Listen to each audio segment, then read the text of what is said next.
Bismillahirrahmanirrahim. Assalamualaikum warahmatullahi wabarakatuh.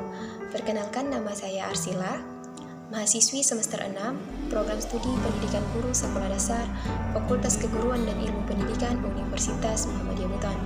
Jadi dalam video kali ini kita akan membahas tentang perbedaan PTK, penelitian formal, serta model-model PTK. Langsung saja tentang perbedaan penelitian PTK dan penelitian formal. Jadi, penelitian formal adalah bentuk penelitian umum yang tidak terikat ke dalam kelas dan dapat dilakukan di mana saja dengan tujuan mengetahui hasil dari sesuatu atau mengukur kepantasan sesuatu. Jadi, selama ini penelitian untuk kepentingan pendidikan didominasi oleh penelitian formal, yang termasuk dalam penelitian formal antara lain penelitian deskriptif, penelitian korelasional, dan penelitian eksperimen. Nah, salah satu kelemahan dari penelitian formal yaitu karena banyaknya fenomena pendidikan, terutama untuk pembelajaran di kelas, yang tidak dapat dijelaskan atau diatasi dengan pendekatan tersebut.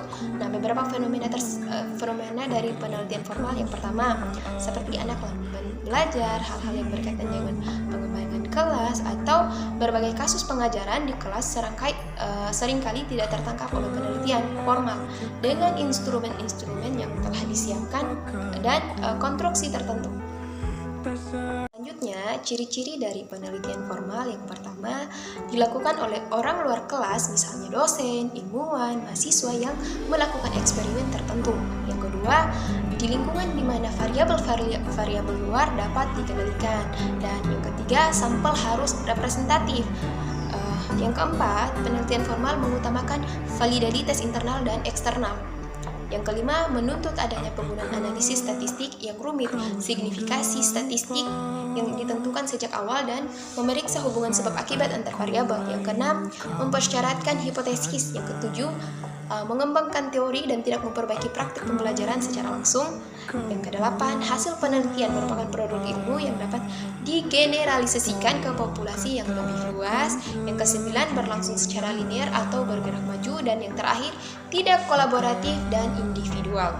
Jadi itu yang menjadi ciri-ciri penelitian formal yang bisa kita amati. Ini adalah kita akan membahas tentang PTK. Nah, apa sih itu PTK? Ya, jadi PTK itu adalah penelitian tindakan kelas atau classroom action research. Adalah penelitian yang dilakukan di dalam kelas menggunakan suatu tindakan untuk meningkatkan kualitas atau proses belajar mengajar agar diperoleh hasil yang lebih baik dari sebelumnya. Selanjutnya adalah ciri dari PTK. Jadi, ciri yang bisa kita amati dari penelitian tindakan kelas adalah yang pertama, dilakukan oleh kepala sekolah, guru atau calon guru. Yang kedua, dilakukan di kelas atau di sekolah. Yang ketiga, kepresentatifan sampel tidak menjadi syarat penting. Yang keempat, lebih mengutamakan validalitas internal.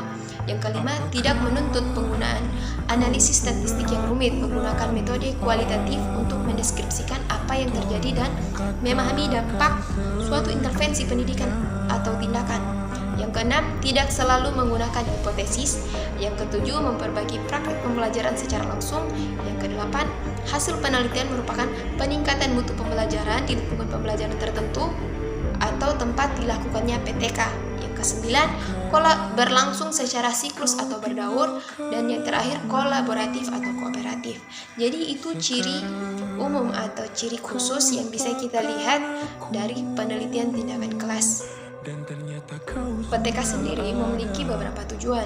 Nah, adapun tujuan PTK antara lain yang pertama, memperbaiki pola mengajar guru. Yang kedua, memperbaiki perilaku peserta didik. Yang ketiga, meningkatkan dan memperbaiki praktik pembelajaran. Yang keempat, mengubah kerangka kerja guru dalam mengajar sehingga terjadi peningkatan layanan profesional guru. Selain itu, PTK juga memiliki beberapa manfaat yang dapat diperoleh. Yang pertama, meningkatkan mutu dan kualitas pembelajaran di kelas. Yang kedua, mengembangkan kinerja profesionalisme guru. Yang ketiga itu melatih guru untuk menjadi problem solving andal. Yang keempat, melatih kreativitas guru. Lima, menumbuhkan rasa percaya diri guru dan meningkatkan kualitas suatu instansi di sekolah.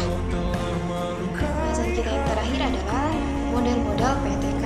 Jadi, model PTK yang umumnya dikenal ada 4, yaitu yang pertama, model PTK Kurt Lewin.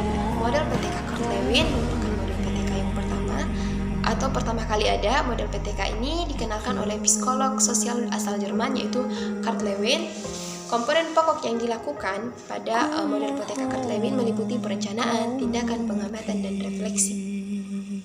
Ada model PTK Chemis dan MC Taggart. Nah, model PTK ini dikembangkan dari model PTK Kurt Lewin, namun pada model PTK Chemis dan MC Taggart, komponen tindakan dan pengamatan menjadi satu kesatuan.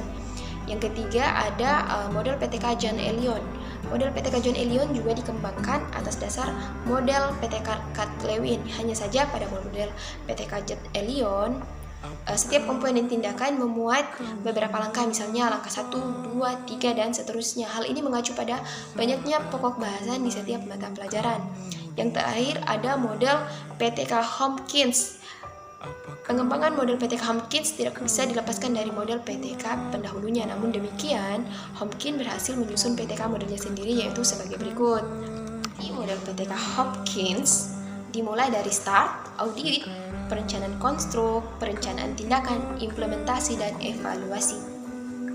Jadi pada dasarnya penelitian tindakan kelas dilakukan melalui beberapa siklus atau pengulangan siklus.